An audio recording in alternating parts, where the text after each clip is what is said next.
Pegue o seu café, que o nosso podcast já vai começar. O link para pedir o livro físico na Amazon está na descrição. Comprando por ele, você apoia o podcast sem pagar nada a mais. Olá, e boas-vindas a quem nos ouve para mais uma imersão analítica. Olá a todos, é um prazer imenso estar aqui. É sempre muito empolgante mergulhar num material novo, né?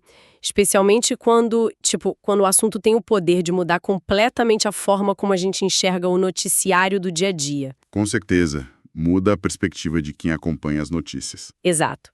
E hoje nós temos em mãos uma fonte incrivelmente detalhada, eu fiquei muito impressionada. É o livro Linha de Fogo, A Guerra Oculta pelo Controle do Mundo. Publicado agora, em 2026. Isso, do pesquisador independente Marcus Temer. E o nosso objetivo principal nessa análise de hoje é tentar desvendar os mecanismos ocultos. Engrenagens que rodam os bastidores, né? Perfeito, as engrenagens das tensões geopolíticas atuais. Nós vamos focar especificamente nas dinâmicas entre os Estados Unidos, o Irã e a Venezuela.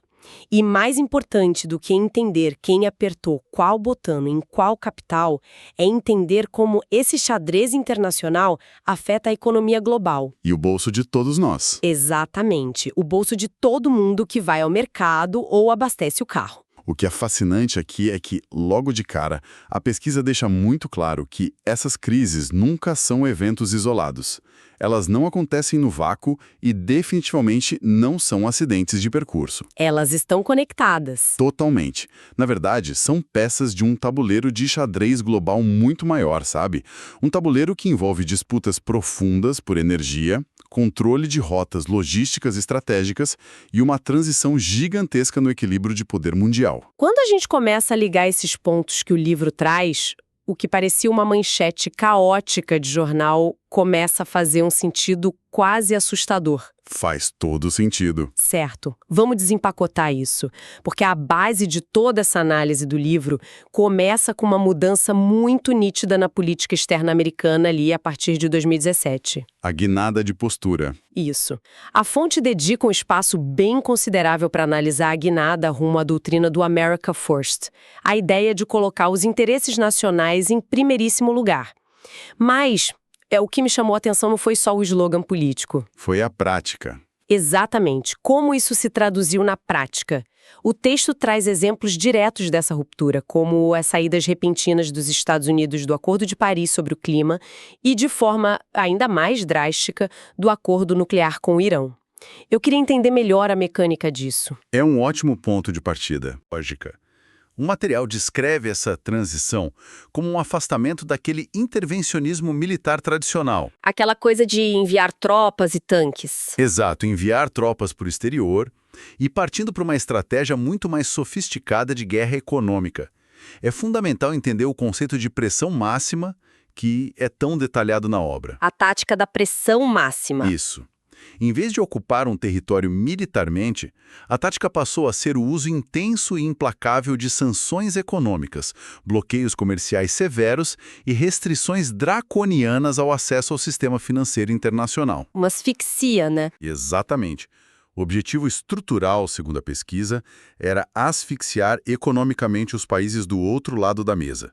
Cortar o acesso a redes bancárias globais para forçar mudanças políticas internas, ou então obrigá-los a renegociar acordos sob termos muito mais favoráveis. É uma forma de exercer um poder destrutivo imenso sem disparar um único tiro. E lendo sobre isso no livro, fica impossível não notar como essa postura internacional agressiva estava totalmente amarrada à política interna. Totalmente. A pesquisa faz uma ponte muito clara mostrando que a política externa funcionava quase como uma ferramenta de mobilização doméstica. Para o próprio eleitorado. Tem uma parte que analisa especificamente o uso das redes sociais, especialmente o Twitter na época, para uma comunicação diplomática super direta. Passando por cima da diplomacia tradicional. Sim, passava por cima de todos os canais e filtros. O livro até convida a imaginar a cena de líderes mundiais acordando e descobrindo mudanças drásticas de política através de uma postagem de 280 caracteres. É uma dinâmica impensável até então. Isso gerava um grau de imprevisibilidade altíssimo no cenário internacional, não é? Absolutamente. E a genialidade tática disso, segundo a análise do autor, era justamente a imprevisibilidade. Ao manter aliados e adversários constantemente em estado de alerta e incerteza sobre quais seriam os próximos passos, criava-se uma vantagem de negociação. Uma alavancagem. Isso. Mas, simultaneamente, essa demonstração pública de força inabalável, sem filtros, retroalimentava o apoio político dentro do próprio país. Fortalecia as narrativas nacionalistas e mobilizava a base de uma forma que discursos diplomáticos engravatados nunca conseguiriam. A interseção entre o palco doméstico e o tabuleiro global ali ficou muito fluida. Muito fluida. O líder demonstrava ser implacável lá fora para consolidar a imagem de protetor inflexível dentro de casa. E isso nos leva diretamente ao epicentro onde essa estratégia foi testada ao seu limite máximo. O Oriente Médio. Mais especificamente a relação com o Irã. Exatamente. Para quem acompanha a história dessa região, sabe que a desconfiança ali tem raízes muito profundas. O pesquisador traz uma linha do tempo que eu achei essencial para contextualizar o tamanho dessa rivalidade. Porque não começou com um tweet. Não, o ressentimento não surgiu da noite para o dia.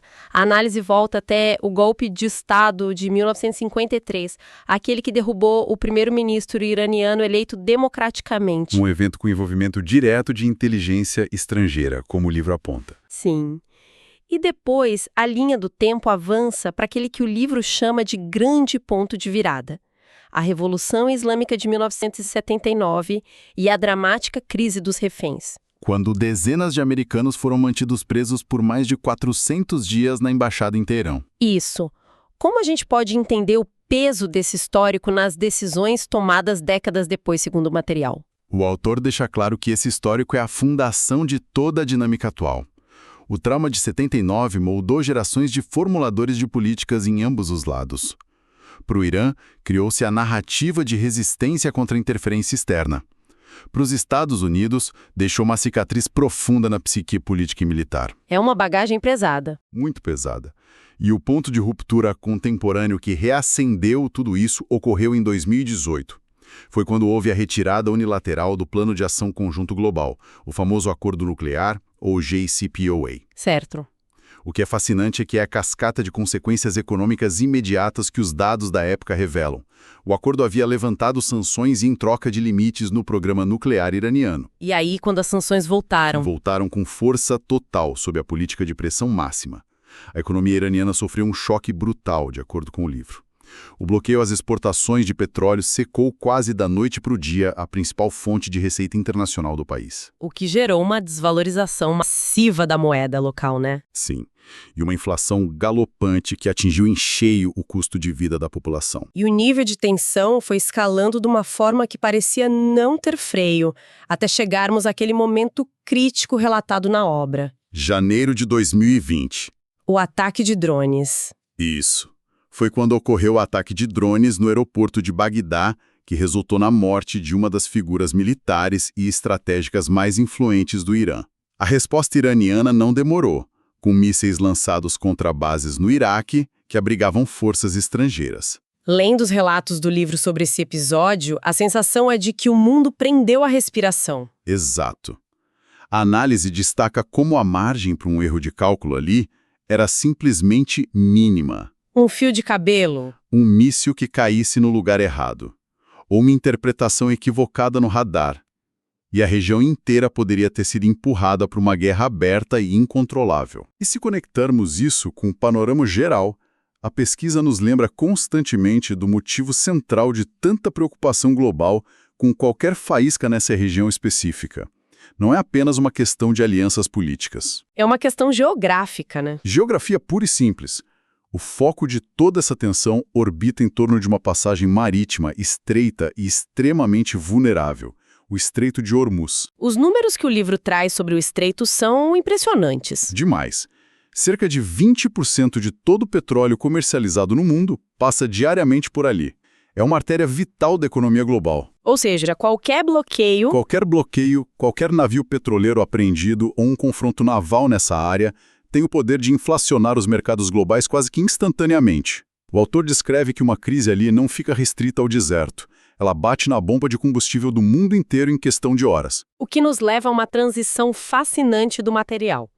Falando em petróleo e em economias hiperdependentes de energia, a nossa análise agora cruza o globo em direção ao nosso próprio hemisfério. O tabuleiro latino-americano. Especificamente a crise da Venezuela. O texto traz um dado que, toda vez que é mencionado, soa como um verdadeiro paradoxo da riqueza. É impressionante. A Venezuela possui, documentadamente, as maiores reservas comprovadas de petróleo de todo o planeta.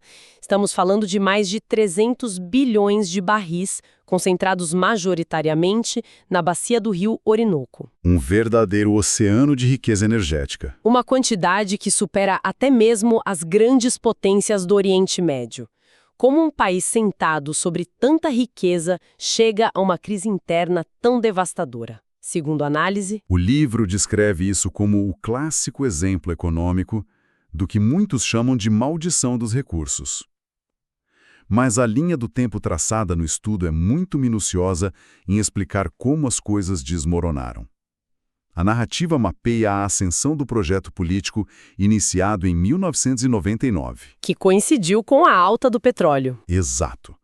Usaram os altos preços do petróleo na década de 2000 para financiar vastos programas sociais e expandir a influência regional, o que culminou na transição de governo em 2013.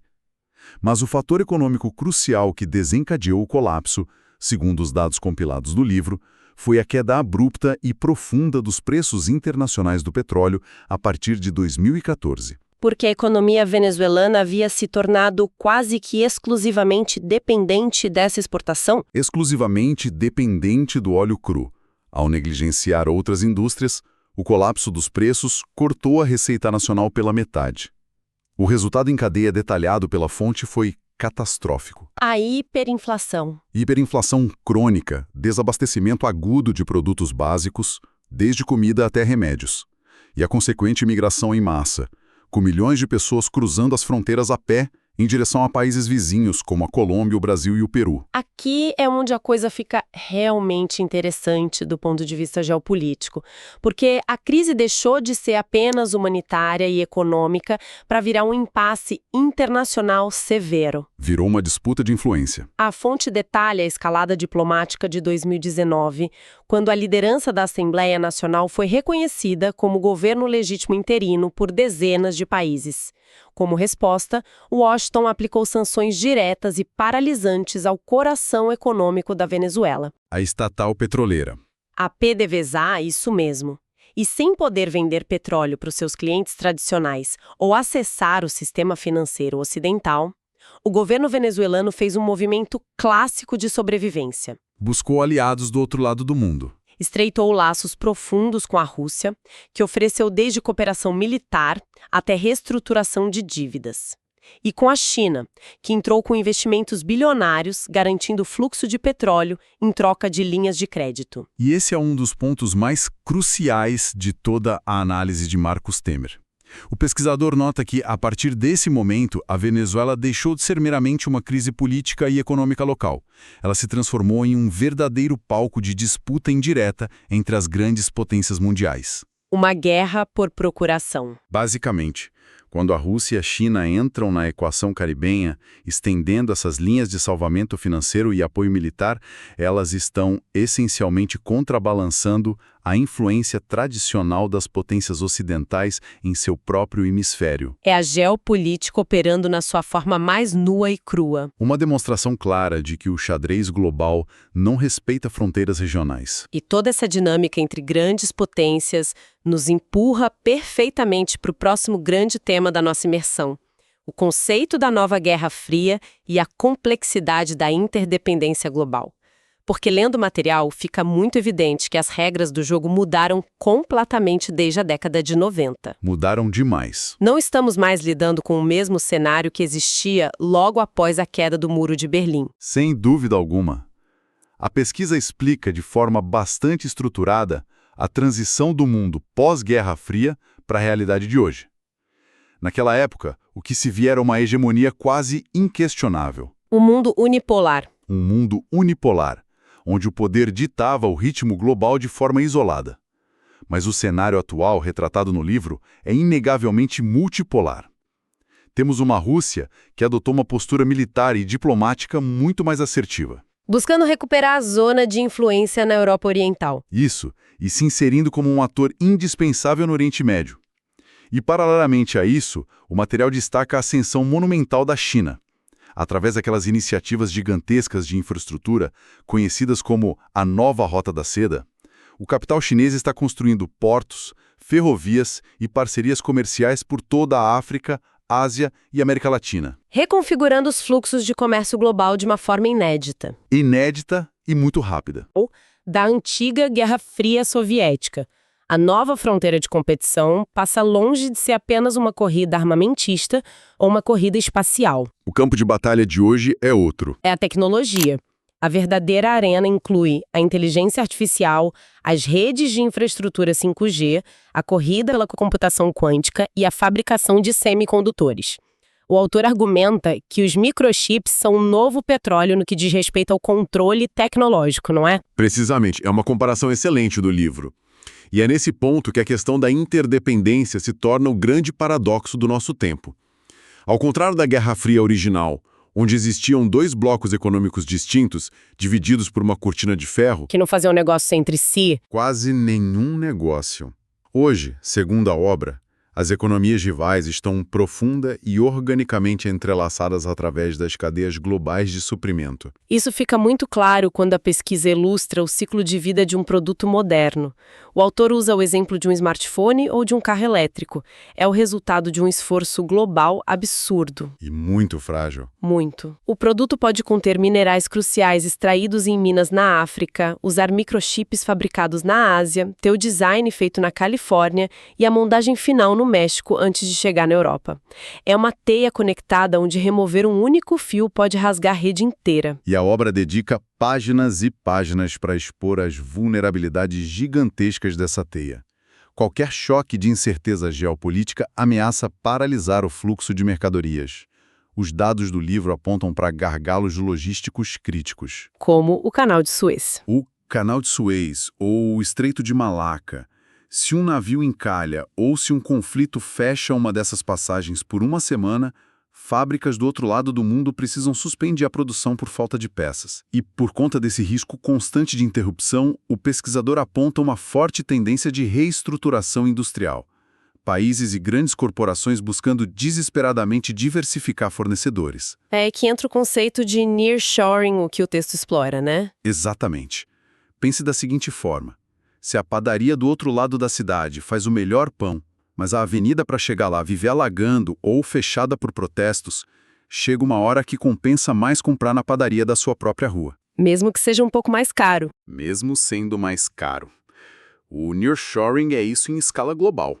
A tendência de trazer as linhas de produção para mais perto do mercado consumidor ou para dentro de países vizinhos com aliados sólidos. Uma tentativa de criar cadeias de suprimentos à prova de choques geopolíticos. Então, o que tudo isso significa na prática? Porque falar de nearshoring e cadeias globais pode soar distante da realidade cotidiana de quem nos ouve. Mas a análise faz um trabalho fantástico de trazer essa alta geopolítica direto para o carrinho de compras. Para o dia a dia.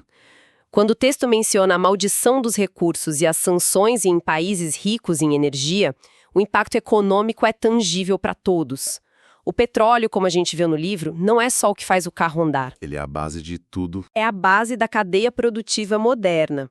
O preço do barril afeta os custos das indústrias, os polímeros dos plásticos e os fertilizantes usados na agricultura, além do custo de transporte de qualquer mercadoria.